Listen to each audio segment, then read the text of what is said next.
नमस्कार. आज आपण करणार आहेत कच्च्या कैरीपासून चटपटीत अशी डाळ करणार आहेत आणि चवीला एकदा भन्नाट अशी होती. कैरीचं सीझन चालू म्हणलं की एकदा ही डाळ नक्की करा.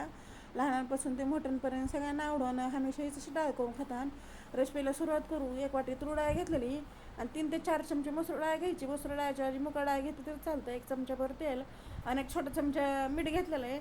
एक मिडियम साईजची कैरी घ्यायची, त्या स्वच्छ 2-3 पाण्याने धुवून घ्यायचं. हे डाळ मोठ्या भांड्यामध्ये टाकून घेणार आहे तर दोन्ही डाळी टाकून घ्यायच्या आणि 2 ते 3 पाण्यात स्वच्छ डाळ असं चुळून धुवून घ्यायच्या. मग त्यावर सगळी पावडर काढून घ्यायची. 2 ते 3 पाण्यात स्वच्छ धुवून झाले की कुकरमध्ये टाकून घेणार आहे तर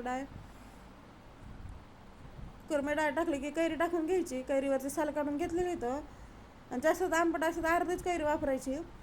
त्यामध्ये मीठ आणि तेल टाकून घ्यायचं आणि 4 वाट्या पाणी वाटणार आहे तर 1 वाटी डाळ म्हणजे 4 वाट्या पाणी टाकायचं आणि मिक्स करून घ्यायचं. मिडियम गॅस ठेवायचा. मिडियम गॅसवरती 4 शिट्ट्या करून घ्यायचा.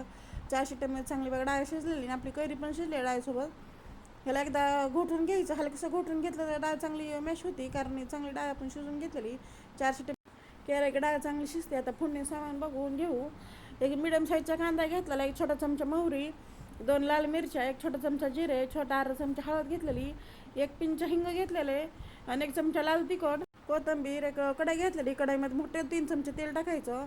मोहरी टाकायची. मोहरी चांगली तडतडून द्यायची.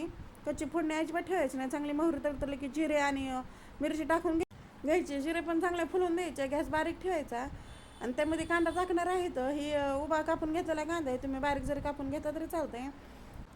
त्यामध्ये हिंग टाकून घेऊ. हिंग तुम्ही कांदा टाकायचे पहिले टाकलं तरी चालतंय आणि 3 ते 4 मिनिटासाठी कांदा चांगला परतून घ्यायचा. मिडियम गॅसवरती कांदा चांगला परतून झाला आहे. त्यामध्ये तिखट आणि हळद टाकून घेणार आहे तर ह्या स्टेजला टाकायची म्हणजे कलर खूप छान असं डाळीचं येते. आणि थोडीशी कोथिंबीर बी टाकायची. फोडणीमध्ये कोथिंबीर टाकली म्हणजे चवीला डाळ अजून छान होती. हे सगळं चांगलं मिक्स करून घ्यायचं. 2 ते 3 सेकंदासाठी चांगलं मिक्स करून घ्यायचं आणि गॅस बारीक ठेवायचं. पावडर मसाला टाकल्यावर म्हणजे मसाला जळत नाही तर मोठा गॅस करायचं नाही आहे. चांगलं मिक्स करून झालं की डाळ शिजून घेतलेली आपण टाकून घ्यायची. थोडीशी घोटून घेतली होती डाळ. मी सगळी डाळ टाकून घेतली की पहिले मसाल्यामध्ये मिक्स करून घ्यायचं. पाणी लगेच टाकायचं नाही. सगळं चांगलं मसाल्यामध्ये मिक्स झालं की त्यामध्ये 2 ग्लास पाणी टाकणार आहे. हलकं गरम पाणी घेतलेलं आहे. तुम्ही असं नॉर्मल जरी वापरलं तरी चालतंय. पाणी टाकून घेतलं की सगळं चांगलं मिक्स करून घ्यायचं आणि थोडंसं मीठ टाकणार आहे तर कारण आपण डाळ शिजताना पण मीठ टाकलेलं आहे. मीठ टाकलं की सगळं मिक्स करून घ्यायचं आणि एकदम बारीक गॅस करायचा. बारीक गॅस झाकण ठेवायचं आणि 4 ते 5 मिनटासाठी चांगली डाळ उकळून घ्यायची.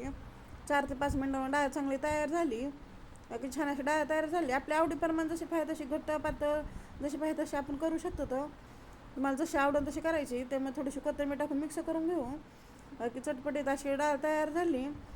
आणि ह्या पद्धतीने डाळ की तर हमेशा असं करून हातानं झटकेपट कच्च्या कैरीपासून डाळ तयार झाली.